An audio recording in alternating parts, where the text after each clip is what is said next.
benefit corporations. For those who don't know us, ICCR is a 46-year-old coalition of over 300 faith and values-based institutional investors who actively engage hundreds of companies on the premise that ethical business practices are critical to long-term company value. We engage with companies on a whole range of environmental, social, and governance issues, including human rights, climate change, food, water, health, and responsible banking.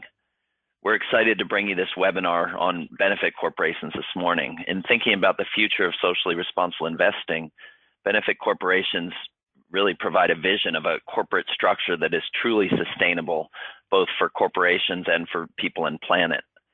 Benefit corporations are a legal corporate structure that can move us past the obsession with maximizing short-term shareholder value, which is often used as a justification to minimize concerns of other stakeholders. With benefit corporations, the principle is to build long-term value by building into the corporate charter consideration of all stakeholders, including workers and communities, and not just shareholders. It's really a groundbreaking but simple concept that's gaining traction as a serious alternative corporate form. We hope that this is the first of many conversations on this topic within the ICCR community and within the socially responsible investment community more broadly. So without further ado, I'd like to introduce our presenters, Rick Alexander and Holly Ensign Barstow of B Lab. B Lab is a nonprofit dedicated to growing a new sector of the economy which uses the power of business to solve social and environmental problems with the end goal of creating a shared and durable prosperity for all. Rick is head of legal policy at B Lab, and before coming to B Lab, he spent 26 years practicing corporate law, including 4 years as a managing partner. Rick prepared the initial drafts of both the Delaware Public Benefit Corporation legislation and the American Bar Association's Benefit Corporation white paper. He was named as one of the 10 most highly regarded corporate governance lawyers worldwide. He's written 2 books, the Public Benefit Corporation Guidebook and the Delaware Corporation. His 3rd book, Benefit Corporation Law and Governance, Pursuing Profit with Purpose, will be published in the fall of 2017. Holly is the manager of B Lab's Policy and Mission Alignment Department, which has the aim to make benefit corporations available to entrepreneurs across the country and build a global community of entrepreneurs working to drive a seismic shift in business. As of June 2016, Holly has been instrumental in the passage of benefit corporation legislation in 34 jurisdictions. So I'll turn it over now to Rick and Holly. And again, thanks so much for joining us this morning. Thanks, Josh, for that introduction. Thanks, Mary, for setting this up for us, and thanks everybody for attending. You know, as Josh was giving that introduction and talk, I was just thinking about you know, the R in ICCR and responsibility, and in some way, and I think Josh said it's a simple but important concept, you know, that we're going to talk about today. And in some ways, it's sort of amazing because what we're really saying is, with benefit corporations is corporations, and particularly we're going to focus on public corporations today, control sort of around the world, I think something like upwards of $75 trillion of public equity capital. And to a large extent, it's just operated for the purpose of maximizing value. And that's the directive that directors and managers get from the capital markets. And the idea that you would do that is, you know, when you just think about it, irresponsible, because that $75 trillion in capital has a huge effect on, you know, the ability of people to live decent lives and to thrive, and for future generations, you know, to sort of have an inheritance. And what we want to talk about today is a corporate form that imposes, you know, just sort of the basic kinds of responsibility to other people. It's a little bit of what I learned in kindergarten idea, I think. So it's a legal concept, and that sometimes I think can be intimidating, but I actually think it's a fairly simple idea. And so with that, I'm going to sort of launch into the presentation today. And the idea is just to really describe sort of current corporate law and contrast that with the benefit corporation idea, and to then give you an idea of where we are, where we're getting that traction. And then when I'm done with that, Holly is going to talk about a project we have where we're hoping to enlist your help to sort of get some of this responsibility into the public markets. So maybe we can start with the next slide. And just to reiterate, B Lab is a nonprofit, and we have a number of irons in the fire, but the basic idea for B Lab is to create an atmosphere and an ecosystem where business can be a force for good, as well as a force for earning profits for its investors. We can go to the next slide. And this slide just sort of, it gives a brief sense of the idea of the different things we're doing. I think people who've heard of B Lab know us mostly for our certification. So companies like Patagonia and Eileen Fisher and Ben & Jerry's are certified B Corps. And that means they're part of a community of about 2,100 corporations around the world who have satisfied sort of a rigorous standard of social and environmental impact, and also have satisfied a legal test where they are run for the benefit of their shareholders, or for their stakeholders, not just their shareholders. So those companies are a community of certified B corporations. But what maybe we're less well known for is we use those tools that we use for certification to help businesses around the world who aren't part of the certified B community to have more responsible business practices. So about 50,000 companies have used our impact management tools, some of them through funds license our B impact assessment and use it to assess their portfolio companies. Some companies license the impact assessment to measure their supply chain, and there's other instances like that. So about 50,000 companies use our impact measurement tools. And then our other big tool, the one I'm going to talk about today, is the legal tool, the idea of mission-aligned governance. So we've come up with a lot of different ways that business entities can ensure that the managers who run the companies are running those companies with all stakeholders in mind. And there's different ways you can do that in different jurisdictions. And what I want to focus on today is the benefit corporation, because that's particularly applicable to for-profit businesses that trade in the public markets, particularly the U.S. markets. So we can now move to the next slide and hone down a little bit. So this is just, when you have a systemic problem, like the issues today we have, whether it's with respect to poverty or inequality or environmental problems, you have to sort of recognize where the system's failing. And in addition to recognizing that, you need to come up with viable alternatives. And we think there's a capital market failure. So we can move to the next slide.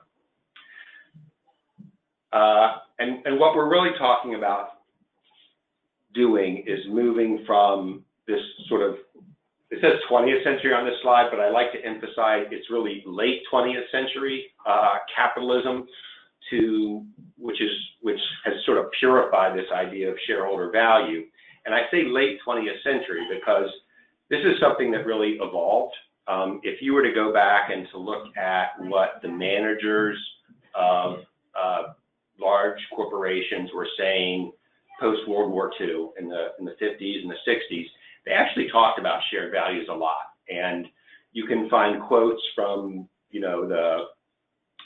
the chairman of, oil companies, Standard Oil, saying, I really mediate among all my stakeholders, my shareholders, my workers, my customers, and the communities that I affect. And what happened was, as we moved forward in the century, some of the ideas of neoliberalism and Milton Friedman came to the fore with the focus on markets as really the ultimate mediator.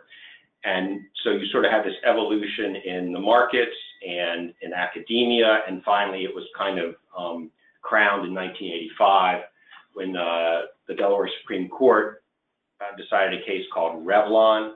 And in that case, they said the only thing that directors can ultimately care about in a Delaware corporation is shareholder value.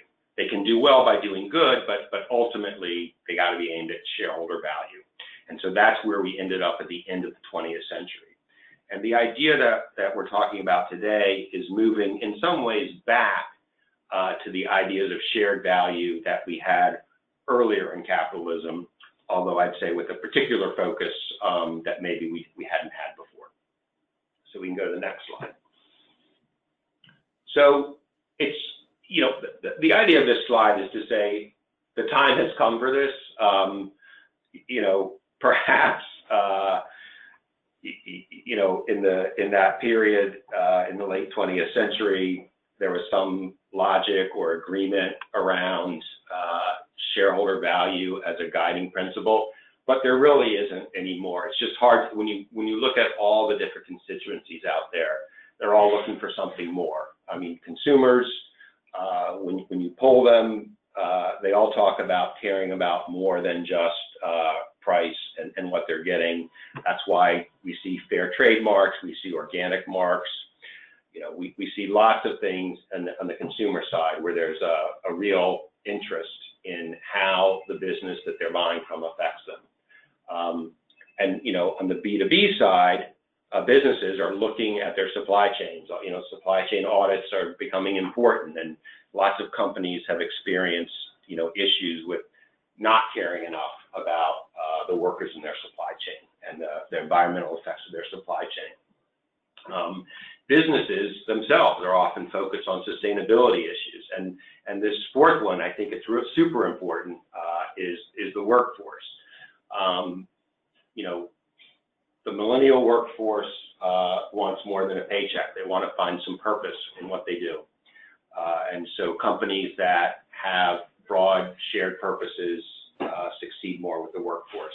And of course, everyone on this call knows investors care. So there's capital looking for responsible investments.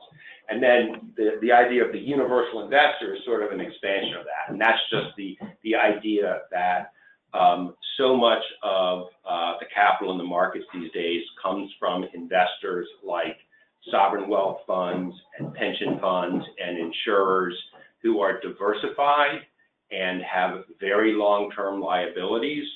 And so most of their return is going to come not from, you know, the alpha that they get by choosing the right stocks, but rather by the performance of the market itself. And that's going to depend on the systems in which the companies they invest in and their portfolio is embedded. And that's going to do well or not do well based on how, you know, that $75 trillion of capital is applied. Is it applied responsibly so that we have an ecosystem that's viable 10, 20, 50 years from now? And finally, you know, just governments and society is becoming more aware of the effect that business has on society, and that societal license to operate can be at risk if you don't act responsibly. So all these things, I think, point toward this evolution toward companies operating in a sustainable fashion. So we can go to the next slide. So to just sort of drill down a little bit and to talk about what's happening, you know, now in the public markets, I think we see a lot of structural factors like quarterly reporting, like executive compensation that's focused on very short-term measures, like some investor behavior. I mean, there's responsible investors, but there's plenty of irresponsible investors too, who would like to see a company raise its short-term stock price without focusing on that company's effects on like long-term outcomes. And it's interesting. I mean, you see this back and forth, and I think the responsible forces are gaining ground. And think about the Occidental vote on climate responsibility recently, and think about BlackRock having voted in favor. I think you're seeing a shift, but there's still like a lot of investor behavior that may not be so responsible. And all of that can sort of be, you know, the negative effects of all of that can, I think, be exacerbated by corporate law which again focuses on short-term value. So let's go to the next slide. And this is I think the key, sort of talking about the legal issue that we're trying to address with benefit corporation law. So under conventional corporate law, really beginning with that Revlon case that I mentioned earlier, the Delaware courts, and for the U.S., the Delaware courts are pretty much, the national corporate law courts. The courts have said that the ultimate purpose of, a corporation is to deliver the highest return possible for shareholders. Now, they have to do that legally, and they may well find that treating workers or customers well, leads to the best return, but that, such good treatment of constituencies like customers and workers is always contingent on returning value, the highest value to shareholders. And where this really comes up, and this is the second bullet point, is in exit transactions, where you go to sell a company for cash. It really doesn't matter at that point how you treat your constituencies, because this is the end game for shareholders. So the requirement is that you sell to the highest bidder, regardless of the effect that has on workers, on communities, on the environment, et cetera. And one thing that this does is it sort of hampers companies.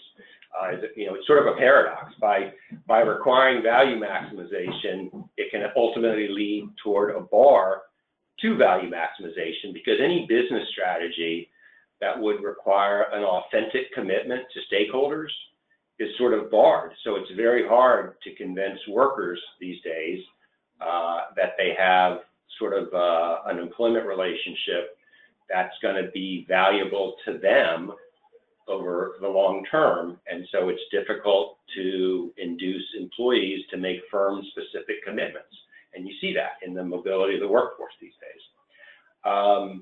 It also creates a bias toward short-term strategies and a focus on immediate share value, I think for one reason, because of the myth of the efficient market, that share price represents sort of all future cash flows and efficiently. So you have this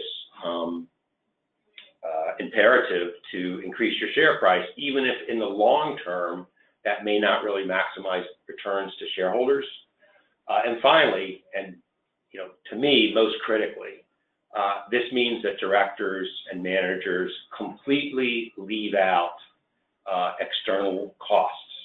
So this is, when you think about a carbon price and companies, not using a carbon price for their emissions, that's the classic example. So you're pushing the cost onto someone else. That increases your share value. But at the end of the day, if you're a diversified universal holder, that cost is being borne by the system that all your other investments are embedded in. And by the way, by all the systems where your beneficiaries, pensioners or citizens, if you're a sovereign wealth fund, have to continue to exist. Next slide, please.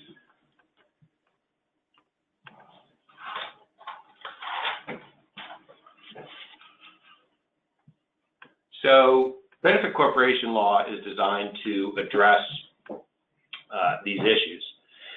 And, I sort of put four key provisions or four key ideas in the benefit corporation law on this slide. So the first idea is that the purpose of the corporation is expanded. So in a benefit corporation, there's a mandate that the company be operated in a way that takes into account the effect that its operations have on all of its stakeholders, not just shareholders. And the way this is actually, put into practice is to expand the business judgment rule. And the business judgment rule is a legal rule that basically gives boards in traditional corporations very broad discretion in decision making.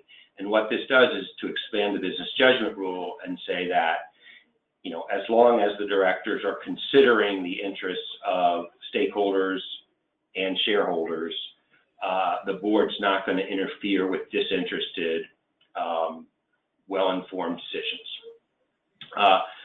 Just in order to make the statute work, there's also some specific liability protections that preclude stakeholders from bringing lawsuits, so that even though the directors have this new obligation to consider the interests of all stakeholders, that obligation is enforced only by shareholders.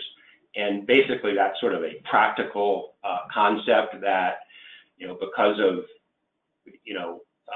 fears of litigation, it would probably be difficult to get a lot of companies to adopt benefit corporation status if anyone could bring a lawsuit. And the idea is that shareholders are, in fact, or many shareholders are, in fact, universal owners and care about all these issues, so they should be adequate guardians of the issue.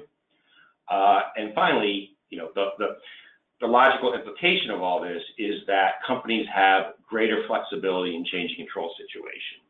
So if there's a buyer who's going to pay the highest price, but that buyer turns out to be somebody who's really not going to be good for the communities that the company has cared about over the years, the board is not obligated to go with that high bidder, or they can negotiate with that high bidder and say, we understand there's going to be a large workforce reduction in this community, but we'd like you to address that with some sort of program to help those workers. And so it gives the board more flexibility in that sort of situation. And so then we can go to the next slide. And this is something I think, for especially for this sort of audience, which is made up of shareholders, is important to emphasize. This is a chart that basically shows that although we are changing the focus of the board's objectives to be broader than just shareholders, benefit corporation law doesn't ask shareholders to give up any of their rights. So they still have the right to elect directors, and if you have if all the directors are elected every year and you have majority voting and you have proxy access, all those things that I think stockholders have worked so hard over the last 20 years to gain, they're not being asked to give any of that up. They still have those governance rights. Directors are still governed by the duty of care and the duty of loyalty. Stockholders still have rights to information. They still have votes on transactions.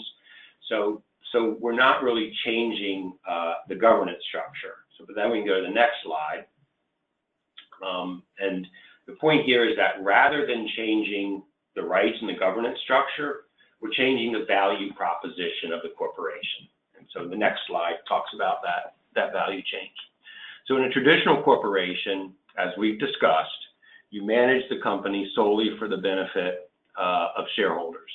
And this means that you're not really in the business of creating like authentic communities and commitment to other stakeholders.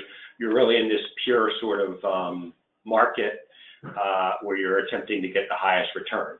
And that cuts off a lot of value creation mechanisms. In a benefit corporation, the value proposition is that shareholders want to create value through broad commitment to sustainable growth. And this means that the purpose of the company can accommodate shareholders who want to act as stewards, not just of the companies in which they invest, but of the systems in which those companies are embedded.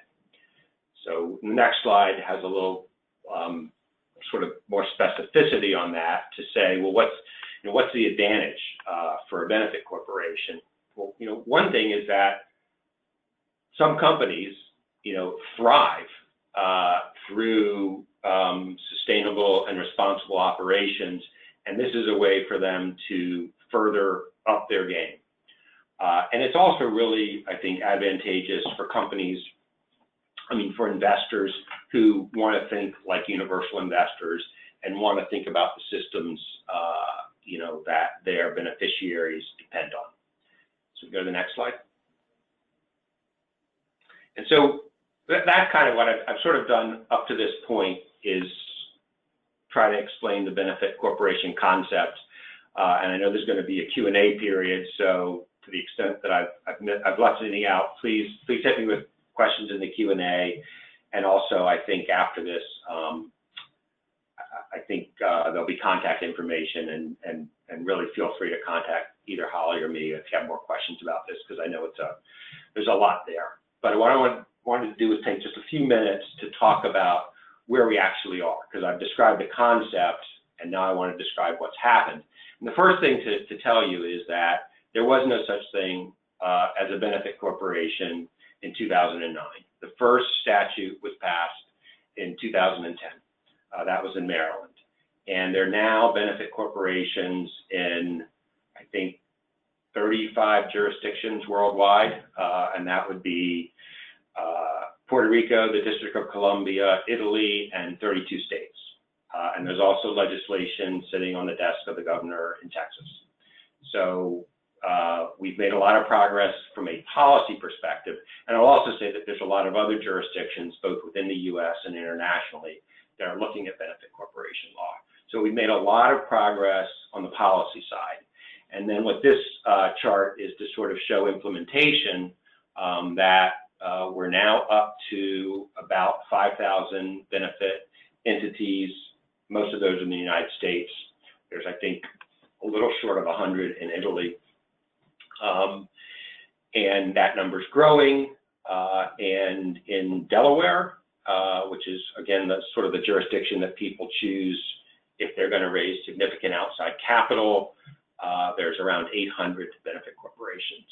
So then we can go to the next slide. And again, this is getting closer to what we wanted to talk to you about and what Holly's going to talk about. There's been a public company that converted to not benefit corporation status, but to its equivalent in Brazil. Natura is a large publicly traded company in Brazil. And about 2 years ago, they went to their shareholders and asked if they could amend their charter to provide that the directors had mandatory obligations to their stakeholders, and the shareholders approved that. And so that's a company that was publicly traded, that went to sort of global shareholders and asked for a vote to impose mission-aligned governance, and they got the vote. And then going to the next slide, I want to talk a little bit about another public company situation. This is Danone Wave. They are a wholly owned subsidiary of Danone, the French conglomerate. And Danone Wave, what happened is Danone last year acquired White Wave, a dairy company in the US, and they combined all their North American operations with White Wave and put it under a new company called Danone Wave. And Danone Wave is a benefit corporation.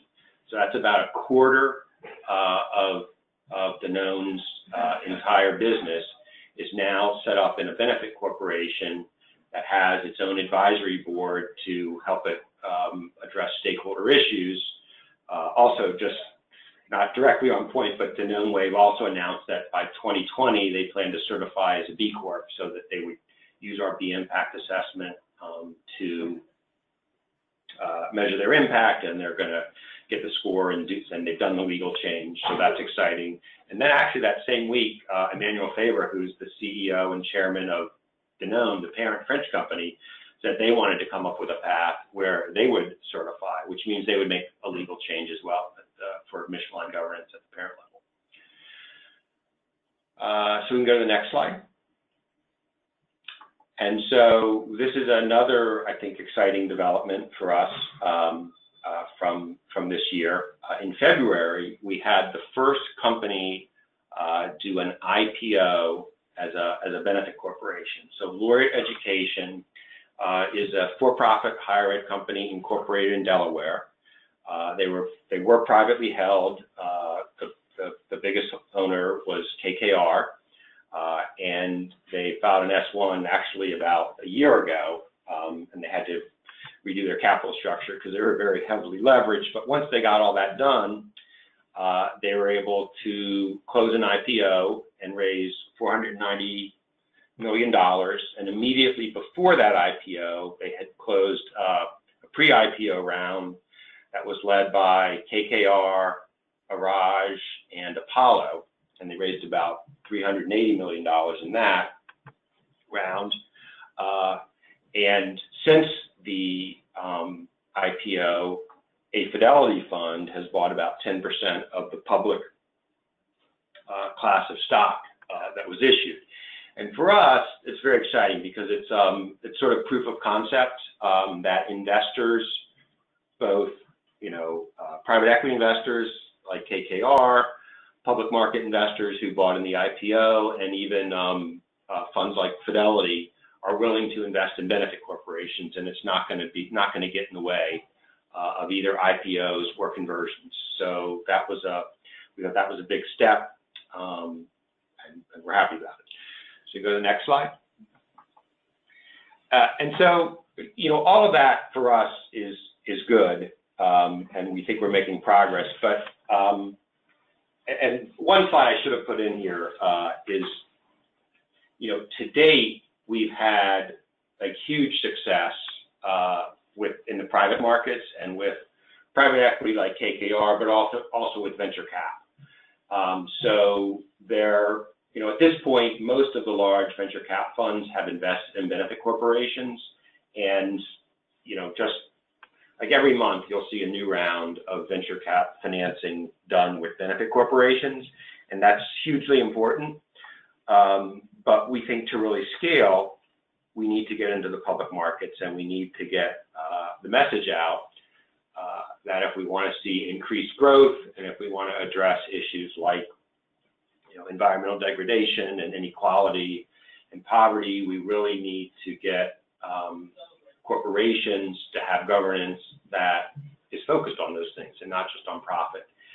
In order to scale, we really need, I think, to get into the public markets. And what happens is, I think people are nervous. When they get to the IPO stage, they say, well, is this going to affect how I trade? We think now with companies like Natura and Laureate, we're starting to prove that that's not an issue. But we'd like to get some more proof of concept, and specifically what we'd like to see is some first movers in the public markets converting. So we go to the next slide. And so we think the solution is to identify a cohort of public companies as well as investors who are interested in conversions and get them to work together to see some public market conversions. And to talk about that effort, I'm going to hand it over to Holly. Thanks, Rick. So our solution, as Rick mentioned, is to really kind of identify a group of public companies that can convert to benefit corp status. However, we recognize this is going to be a difficult process, and we're going to need your help doing it. Next slide. That's because you know these companies better than we do. You're the one that, you have them in your portfolio, you're in contact with them every day, or you know of them much better than we do. You know their reputation in the market, you know how their management operates, and whether their board of directors would potentially be interested. Next slide. So how you can help this process, it's basically a project called the Public Company Project that we launched in November at the SRI conference in Denver. And specifically, we brought together a group of public market impact investors that were interested in helping us identify this cohort of companies, make contact with them, and then support them throughout this process. And so we had an initial prospect list. We asked the impact investors to look at their portfolio or other companies that they knew and help us work with them, introduce us to the companies or introduce the concept to the companies, and then work with B Lab to help us prove this concept to the companies and help us support the companies towards a conversion in the 2018 proxy season. And then the third thing that you can do to help is really publicly support the benefit corporation concept.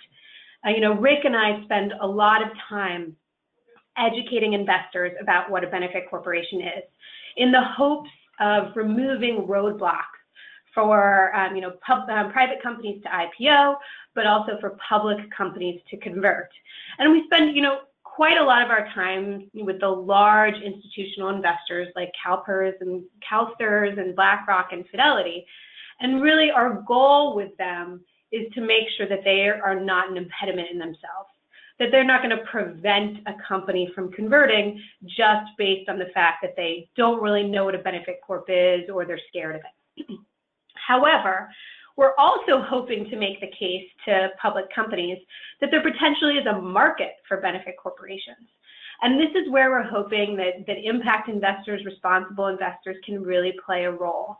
By publicly supporting the idea of a benefit corp, you can prove to those companies that there are investors that are actually going to seek out these companies and want to invest in them and be attracted to them because they have expanded fiduciary duties to consider additional stakeholders. Next slide. So what makes a good company? What makes a company that's ideal for this process? I think that in many ways, you're going to have better ideas than we do because you're going to know the companies. But we've put a number of different attributes on the screen that we think could contribute to a good company. Obviously, it would be great if their values aligned, if they have a sustainable mission that's really built into the concept, to the value proposition of the company. That's going to make it an easier sell to management, to the board, as well as to the existing shareholder base. They have to be well respected in the market. They have to be well respected by their shareholders and be performing well financially. Because converting to a benefit corporation requires a 2/3 shareholder vote. And so to get over that threshold, we know that the company is going to have a good relationship with their shareholders and make sure that management is well respected. There are a number of other things that might make for a good prospect, including incorporated in Delaware, just because Delaware has, out of all of the different states that have passed benefit corporation legislation, the most friendly for public companies, so the conversion process would probably be easier. The other ideas were controlled ownership, as well as a high percentage of impact investors in the shareholder base. This would obviously make it an easier case to the shareholders and potentially make it easier to get the vote, but also might help convince the company that it's the right thing to do. Next slide, please.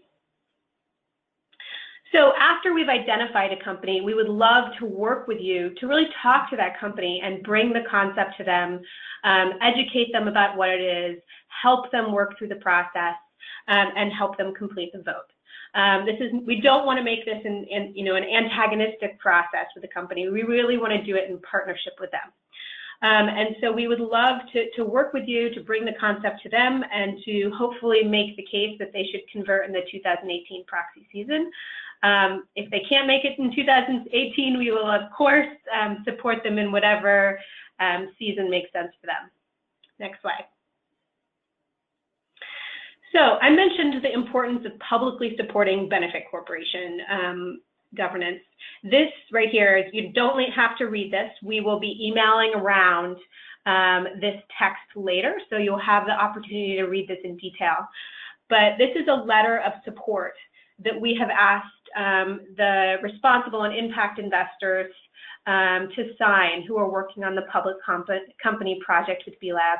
It basically states your support of the benefit corporation concept where it makes sense for a company. We understand you might not want to have a blanket statement that this is the only way to go. It's never going to be the only way to go, but it makes sense for some companies. And we'd love for you to publicly sign this. And if you're interested in doing it, please take a look at it, read it, and email Rick and me back. And we'd love to add the name of your fund to that list of supporters. Next slide, please. So that's the Public Company Project. We'd love to have your support there in identifying companies, working to get them to convert, and publicly supporting benefit corporation concepts. Rick and I would be happy to take any questions. We also have our contact information that's featured right there on the screen, and we'll be sending out a bunch of different follow-up materials as well as our contact information by email. I'm going to turn it over to you, Mary. Great, thanks so much. So we have a few questions already, and also please remember you can raise your hand if you'd like to be unmuted to ask a question. So let me just start here. Are B Corps experimenting with allowing employees and customers, members to elect some members to the board of directors through preferred shares or other mechanisms? So I don't know of anyone who's doing that. The corporate law sort of is the same for, on governance mechanisms for traditional corporations. And I remember, every once in a while we'd see companies that were structured like that. But I have not seen a benefit corporation doing that, although there's nothing that would prevent them from doing it. Okay, great, thanks. Take next question here. Have there been shareholder proposals filed to study converting to B Corps or to do it directly? There have not been, and just to be kind of blunt, that's not something that we're, sort of supporting right now, because we think that this is the kind of thing that, management would actually be very interested in. I think there's a lot of, managers who, once they sort of understood the concept, would say, well, that's how we've wanted to run our business all along, and that just matches up with what we're thinking. So I'd be a little hesitant at this stage to sort of, to do that sort of engagement. I'm much more, I think we'll be much more successful with just a friendlier engagement. Okay, great. Next question. Let's see. When a B Corp is acquired by a non-B Corp, how much of the B Corp governance structure gets lost in the process? Or is that simply a negotiation between the two entities? Yep, it's the latter. And so there have been very few acquisitions to date, but basically the model that sometimes people point to is a model that was created before there was such a thing as a benefit corporation. And it's when Ben & Jerry's was a publicly traded company that was acquired by Unilever. And at the time, a lot of people thought, Ben & Jerry's would lose all its, community orientation, but the controlling stockholders actually negotiated for certain rights with respect to management and board seats at the subsidiary level, and those rights actually exist until this day. So there's very much, I think, room, and that's in some ways that's almost the most important piece, of the benefit corporation structure, is that it gives directors room to negotiate and explicit things that benefit other stakeholders, so that, for instance, in a sale process, it might not affect so much the price, but rather the process and what gets discussed and what sort of promises are extracted in connection with the sale. Great, thank you. Next question. What can developing countries like Nepal or those emerging economies like China, India benefit from B Corp system, and how to deal with large multinational operating in these companies to manufacture or sell? So one thing I'll just, prior to this question, I'll just say, sort of just for a point of terminology, when we at B Lab say B Corp, we're talking about a company that has like satisfied all our impact requirements and sort of taken the B impact assessment and gotten a certain score and gotten certified, and they can put their our trademark on all their products and use it on their website. And we actually are in 50 countries. Like we're in 50 countries, including developing countries. We actually just opened an office, or an affiliate opened an office in Nairobi. So we believe that the B Lab system, the B impact assessment and the B Corp certification can be very powerful in developing countries. And it's as they're sort of growing their capital system, it's great to sort of get in at the early stages and really help them with the system. Now, on the legal side, then when we say benefit corporation, we're very specifically referring to those jurisdictions that have adopted this sort of governance. In a lot of developing countries, the legal system might be different. So they might not even need to have a benefit corporation statute. They might be able to do what Natura did in Brazil and just adopt a provision in their corporate documents that say, we care about stakeholders as much as we care about stockholders. So the actual benefit corporation form, really depending on the jurisdiction, may be less or more important.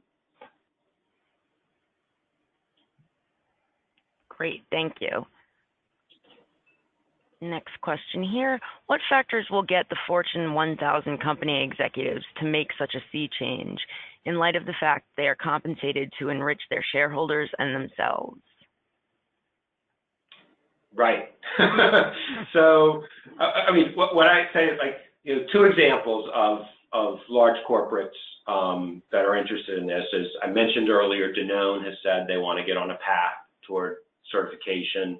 And Unilever is another big company that has sort of made it known that they're interested in becoming certified, which means making the legal change. And I think, what it takes is they're being convinced that they need to get ahead of the curve. There was an earlier slide that I had shown that sort of showed that, the market for talent, consumers, a lot of B2B things, and just the societal license to operate. Those things are important. And, companies who want to be ahead of the curve and take advantage, of those changes, I think when they understand that the value, that sort of value, and I also think when investors, particularly, I think universal investors who, care about the systems in which their investments are embedded, start making noise, that combination of factors is going to start to push, and we'll get to a tipping point. One thing that I saw this year that was interesting was New York Commons annual ESG report that was just released, I don't know, maybe a month ago. They talked in there a lot about this idea of managing systems. And so sort of they had an investment level strategy, but also a systems level strategy. And I think, when larger investors, like New York Common and CalPERS, and hopefully BlackRock and Vanguard and State Street start thinking in these terms and talking in these terms, I think, that's going to register with boards and with management. Okay. The only time when value maximization is required is in exit transactions. Is this true? It's not true. There's a lot of conversation, I think, about this issue, and I will say that there are some academics who would take a contrary position. Lynn Stout, who wrote a great book called The Shareholder Value Myth, that if any of this is interesting to you and you haven't read it, I would highly recommend. It's a real easy read, and it talks, a lot about why shareholder value maximization is a bad idea and how it hurts all of us. But she does take the position that the law doesn't require value maximization outside of exit transactions. But I think, you know, as an academic, she's really pushing, you know, a theory, which is a good theory, which I agree with. But unfortunately, if you read what the cases say, they just say something different. And there's kind of there's some back and forth in the literature between her and Leo Strine, who's the Chief Justice of the Delaware Supreme Court, where he says, well, no, you're just reading cases wrong.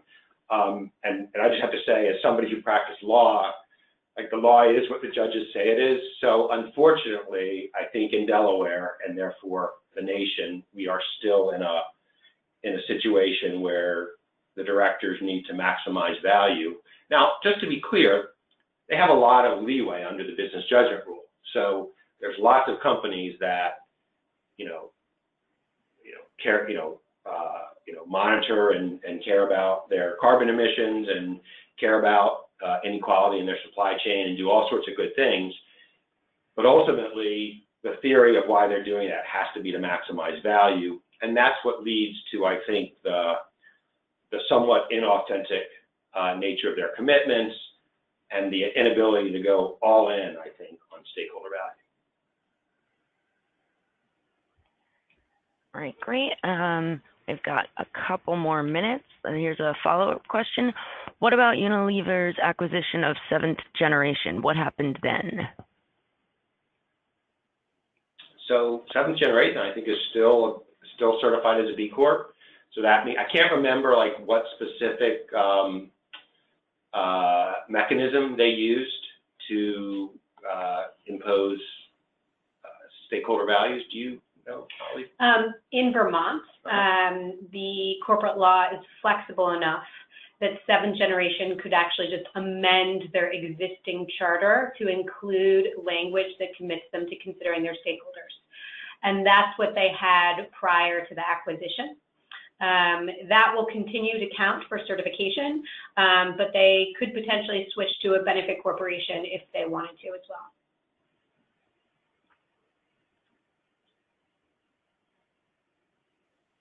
Great, okay. Is there anyone that would like to raise their hand to ask a question?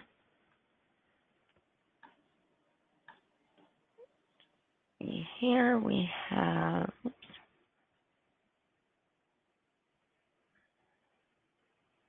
Oh, okay. We had one and somebody took it down.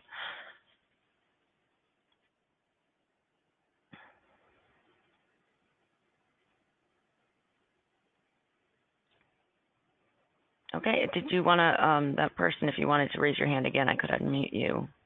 We may have lost them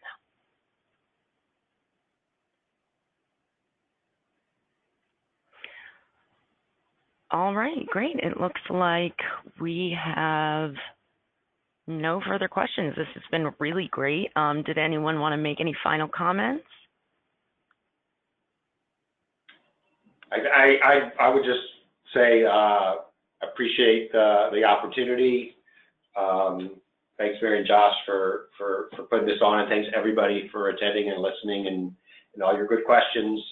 And really, this is Holly and I, our job is to promote the benefit corporation. So if you have any questions, don't hesitate to reach out to us. Great, and you can see Rick and Holly's contact information on your screen. And we'll be sending out a follow-up email to everyone with some of the materials that were mentioned. And like I said, you can feel free to contact me if you have a question, or Rick or Holly. So thank you everyone for attending, and have a great rest of your day. Thank you to our speakers in particular. Thank you, Mary.